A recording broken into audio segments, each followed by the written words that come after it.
اس وقت موجود ہیں مسلم لیگ نون کے سینئر رہنما ہیں خرم دستگیر صاحب. ان کی طرف ہم جائیں گے. اور بہت شکریہ خرم دستگیر صاحب ہمیں جوائن کرنے سے پہلے. اس سے پہلے کہ میں پہلا سوال آپ کے سامنے رکھوں اور آپ کے تھاٹس جانوں, میں چاہوں گی کہ آپ بھی ہمارے ساتھ سن لیجئے کہ پرائم منسٹر کی طرف سے کیا بات کی گئی. Then I will come to you and will talk about it. ذرا سنیے جناب کیا کہا پرائم منسٹر شہباز شریف نے. یہ جنگ جس میں بھائی کو بھائی سے لڑانے کی کوشش کی جا رہی تھی, بڑی اندرونی سازشیں بھی اور بیرونی سازشیں بھی ہوئیں. پورے 1 مہینے سے زیادہ محیط اس عرصے میں ڈپٹی پرائم منسٹر اپنی پوری ان کی جو فارن آفس کی جو ان کی ٹیم ہے ان کے ساتھ دن رات کام کرتے رہے. انت تک محنت کی ہے انہوں نے. اور اس کے ساتھ فیلڈ مارشل سید عاصم منیر, وہ کئی راتیں جاگتے رہے. میں سمجھتا ہوں کہ آپ کو میرے ساتھ مل کر ان کے لیے اور فیلڈ مارشل کے لیے بھرپور آپ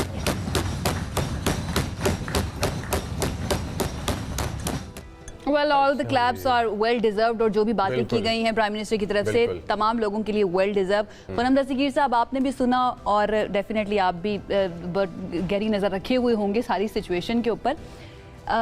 آپ خود بھی وزیر خارجہ رہ چکے ہیں, اہم جو ہے نا پورٹ فولیوز آپ کے پاس رہے ہیں. کتنی بڑی کامیابی اس کو ہم سمجھیں, میں صرف مسلم لیگ نون کی بات نہیں کروں گی, پاکستان کی بات کروں گی. پاکستان کی کتنی بڑی ہم کامیابی سمجھیں کہ 2 قوتیں جو آپس میں کسی کی سننے کو تیار نہیں تھی, ان کو پاکستان ایک ٹیبل پر لے کر آیا. اسلام آباد اس کا مرکز بننے جا رہا ہے آج سے انشاءاللہ.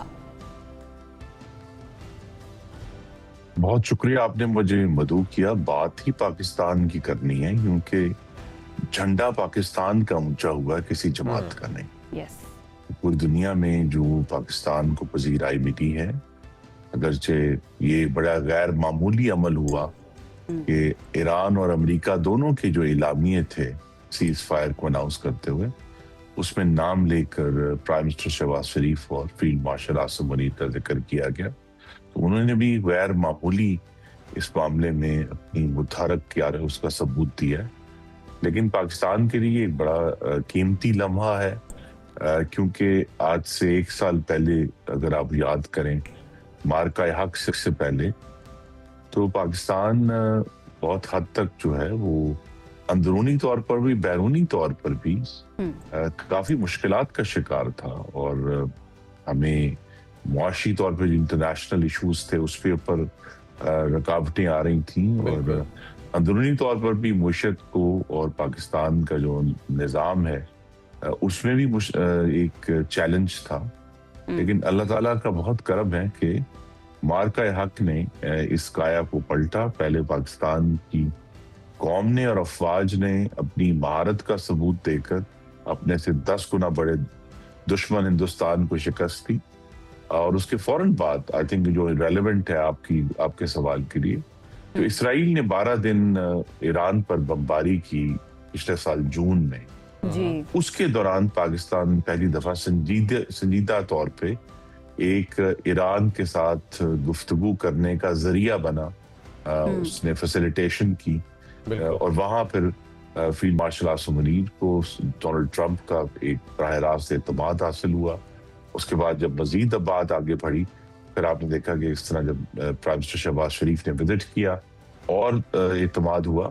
اور یہ میں نے اپنی زندگی میں پہلی دفعہ دیکھا کہ ایران کی پارلیمان میں پاکستان زندہ باد کے نعرے لگے پچھلے سال. اچھا خرم دستگیر صاحب, میں آپ سے جو چیز کامنٹ جو میں چاہتا ہوں وہ یہ ہے کہ پرائم منسٹر صاحب نے ایک بات کہی ہے. انہوں نے کہا ہے کہ ویلکم کرتا ہوں یہ ساری اپریسیشن جو مل رہی ہے اس وقت پاکستان کو, لیکن ہمارا جو اینڈ گول ہے ایز پاکستانیز وہ ابھی تک اچیو ہونے کے راستے میں ہے, اور ہمارا گول ایک ٹیمپرری سیز فائر نہیں ہے, ایک پرماننٹ اینڈ ٹو دس وار ہے فار دا گریٹر پیس. اس پہ آپ کا کیا کامنٹ ہے؟ ہم اس وقت کدھر کھڑے ہیں؟ جی, پاکستان نے یہ ہدف اس لیے طے کیا ہے اپنے برادر ممالک کے لیے بھی, لیکن پاکستان کا اپنا بھی براہ راست مفاد ہے. یہ بات ہمیں ہمیشہ ذہن میں رکھنی چاہیے کہ ابھی جو سیز فائر ہوا صرف سیز فائر کی کامیابی نہیں ملی پاکستان کو. پاکستان کی جو سفارتکاری ہے اس کی بہت بڑی کامیابی آج تک یہ ہے کہ یہ جو امریکہ اور اسرائیل کی جنگ تھی ایران پر, وہ جنگ ایران عرب جنگ میں تبدیل نہیں. یہ بہت بڑی کامیابی, کیونکہ پاکستان کا انٹرسٹ براہ راست تھا اس کے اندر. ایران ہمارا ہمسایہ ہے, عرب ممالک کے ساتھ ہمارے بہت سارے جو ہیں تعلقات ہیں, معاشی تعلقات ہیں, برادرانہ تعلقات ہیں.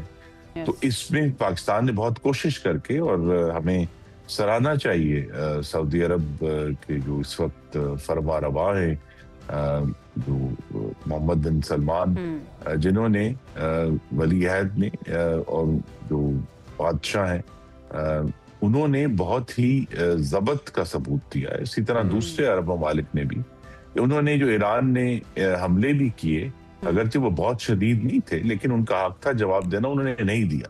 اور اس کے ذریعے جو ہے اب پاکستان خرم صاحب یو اے نے بھی ضبط کا ثبوت دیا, آپ کو لگتا ہے especially when it comes to Pakistan?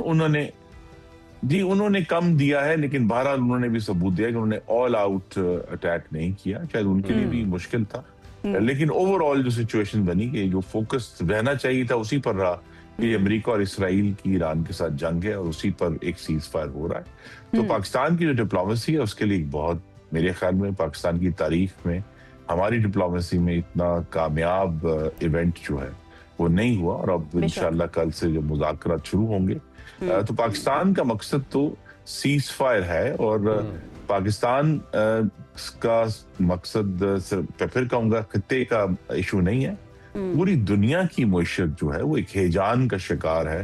کیونکہ یہ بات آپ صحیح کہہ رہے ہیں, لیکن ایٹ دی سیم ٹائم آپ کا جو کامنٹ ہے اس کا ایک دوسرا فلپ سائڈ بھی آپ کے کامنٹ کا ہے, جو ریفلیکٹ ہو رہا ہے امریکن سائڈ سے. ایران نے جب بات کہی کہ ہمارے پاس یہ نکات ہیں, اور ان میں سے چند نکات ایسے ہیں کہ جن کا سیز فائر اعلان ہوتے ساتھ یہ ٹیمپری سیز فائر خلاف ورزی کر دی گئی. تو دوسری طرف سے یہ بیان آیا امریکی سائڈ سے کہ اگر 2-3 نکات جو ہیں ان پہ ہم نہیں بیٹھ پا رہے تو اچھی بات ہے کہ باقی تمام نکات پہ ہم لوگوں کا اتفاق ہے, لیکن اگر اس کے علاوہ لبنان کی طرف جائیں گے اور وہاں سیز فائر انکلوڈ کرنے کی کوشش کریں گے, لبنان کو سیز فائر میں, تو یہ وہ چیزیں ہیں کہ جو نان نیگوشیبلز ہیں.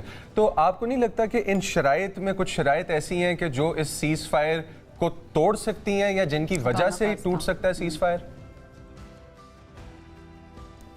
جی, اس تمام عمل کے اوپر ایک میں ہی کہہ سکتا ہوں کالا سایہ ہے جس کا نام اسرائیل ہے, اور اس کے جو مفادات ہیں یا اس کے جو انٹرسٹس ہیں وہ امریکہ سے اب ہٹ چکے ہیں, اور اسی وجہ سے یہ سیز فائر ہوا ہے. اور اس میں یہ شامل نہیں ہوا جو اسرائیل کو, یہی تھا کہ اس کا تو مفاد یہ تھا اس کی نظر میں کہ ایران کو ملیا میٹ ہی کر دیا جائے بطور کچھ نہ بچے وہاں. لیکن امریکہ کا یہ مفاد نہیں ہے. امریکہ ایک ناٹ صرف ایک سپر پاور ہونے کے ناطے, بلکہ اس کے جو ایلائز ہیں ان کی بھی اکانومیز اس کی کنسیڈریشن ہے. اور اسی لیے جو ہے وہ کوشش یہی کی جا رہی کہ شروع میں یہ 2 چیزوں کا آپس میں جو ہے نا, جیسے کہتے ہیں کہ سودا ہوا, کہ ایران جو ہے وہ آبنائے ہرمز کھولے گا اور امریکہ سیز فائر کر دے گا.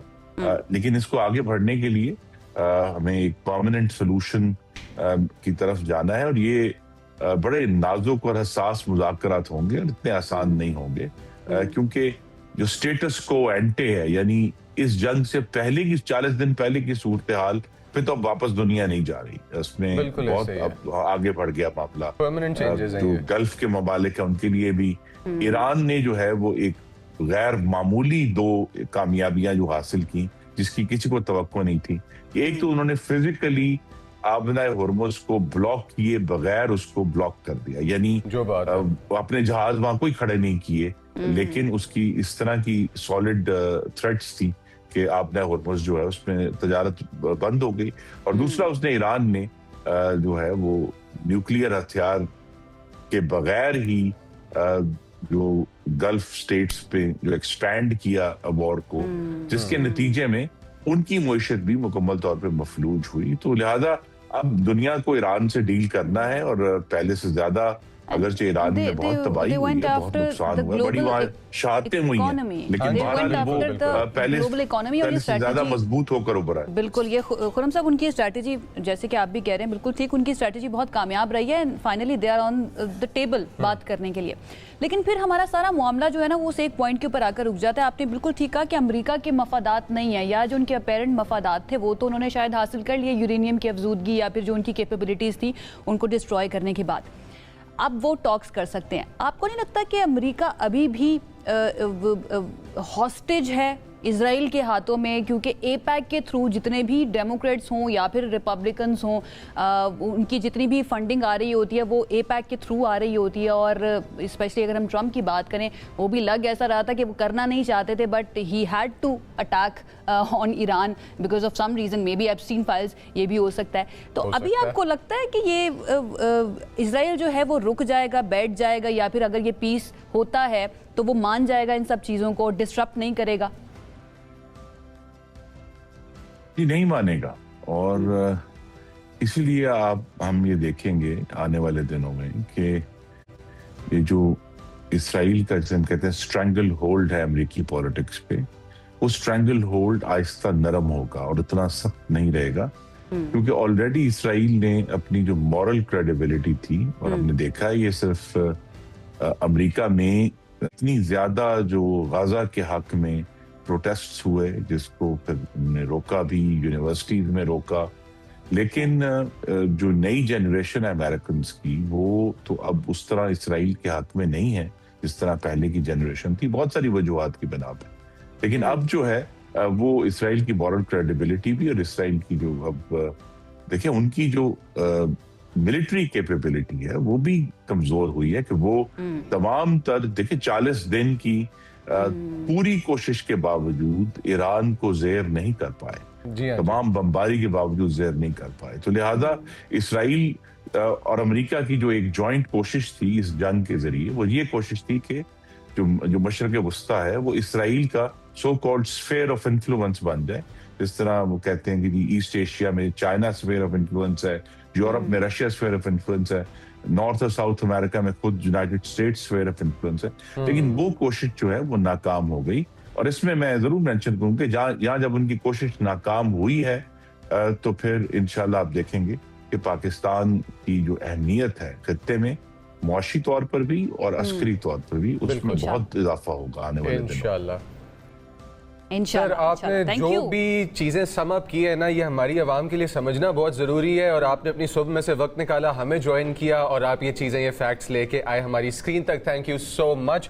اور اسی کے ساتھ میں کسی اور چیز بھی ایڈ کرنا چاہوں گا کہ I think the threat of losing influence in this specific part of the world was some thing that pushed the western world for this accord, جس میں وہ بات کرنے کے لیے آ رہے ہیں. اسی کے ساتھ تھینک یو سو مچ خرم صاحب. اچھا ویورز, آپ اگر اس چیز پہ غور کریں گے کہ انفلوئنس ختم ہونے لگا تھا, جس طرح سے ابھی خرم دستگیر صاحب نے بتایا ہے کہ being somebody who does not possess nuclear weapons, ٹھیک ہے, آپ کے جو نیوکلیئر ویپنز والے سٹیٹس ہیں وہ آپ کو نہیں ہرا سکے, رائٹ. اب اس کے اندر ہم کیا پارٹ پلے کر رہے ہیں؟ ہم پارٹ پلے کر رہے ہیں نیگوشیٹنگ ٹیبل پرووائڈ کرنے کا دونوں پارٹیز کو. کیوں؟ کہ تاکہ یہ بڑی جنگ روکی جا سکے, اور اسلام آباد اس امن کا, اس پیس کا سینٹر بنا ہوا ہے. That you should take pride in. But at the same time Rawalpindi اور اسلام آباد کے اندر کیونکہ روٹس لگائے جا رہے ہیں, کیونکہ تمام سینسٹیو اہتمامات سارے وہ ہو رہے ہیں, تو اس کے اندر ہمیں چھٹیاں دے دی گئی ہیں. ہاسپٹلس وغیرہ کھلے رہیں گے, لیکن باقی چیزیں جو بند ہو سکتی تھی 2 دن کے لیے ان کو بند کر دیا گیا. اور اس وقت کیا سچویشن ہے پورے کیپٹل کی, یہ جان لیتے ہیں. جاوید سمرو ہمارے ساتھ موجود ہیں, بیورو چیف ہیں اسلام آباد کے, ان کی طرف چلتے ہیں. بہت شکریہ جاوید سمرو, آپ نے وقت نکالا اور ہمیں جوائن کیا ہے ہمارے اس شو کے اندر. بتائیے گا آج کیا سچویشن آپ دیکھ رہے ہیں؟ میں ویسے بڑی جلدی آج آفس پہنچ گئی تھی, کوئی ٹریفک مجھے نہیں ملی. کون کون سے روٹس بند کیے گئے ہیں, یا پھر کون سے روٹس اہم ہیں جن کو اوائڈ کرنا چاہیے آج شہریوں کو؟ عائشہ بالکل جیسا کہ ہم سب کو پتہ ہے, بلکہ ساری دنیا کو یہ پتہ ہے کہ آج اسلام آباد جو ہے اور پاکستان جو ہے وہ بالکل عالمی سیاست کا محور بنا ہوا ہے. اور اب چونکہ یہ طور پر اعلان ہو چکا ہے, خاص طور پر ہمارے وزیر اعظم میاں شہباز شریف نے جو کل وفاقی کابینہ کے اجلاس میں خطاب کیا تھا, اور اس میں انہوں نے کہا تھا کہ انہوں نے ایران اور امریکہ کے وفود کو پاکستان آنے کی دعوت دی ہے, اور وہ دعوت ان دونوں ممالک کی شخصیات نے قبول بھی کر لی ہے. اور گزشتہ روز اگر ہم دیکھیں تو واشنگٹن میں جو وائٹ ہاؤس کی جانب سے جو بریفنگ دی گئی, اس میں واضح طور پر یہ بتایا گیا کہ امریکی صدر ڈونلڈ ٹرمپ کی جانب سے اپنے vice president J D Vance, اس کے علاوہ اینڈریو وٹکاف اور کشنر کے سربراہی میں جو 3 رکنی وفد ہے, اور اس کے علاوہ ان کے ساتھ باقی ڈیلیگیشن بھی ہوگا, وہ 11 تاریخ کو پاکستان میں ہونے والے جو آبنائے ہرمز اور امریکہ ایران جنگ کے حوالے سے مذاکرات ہیں اس میں شرکت کرے گا. اور اس کے علاوہ اگر ہم دیکھیں تو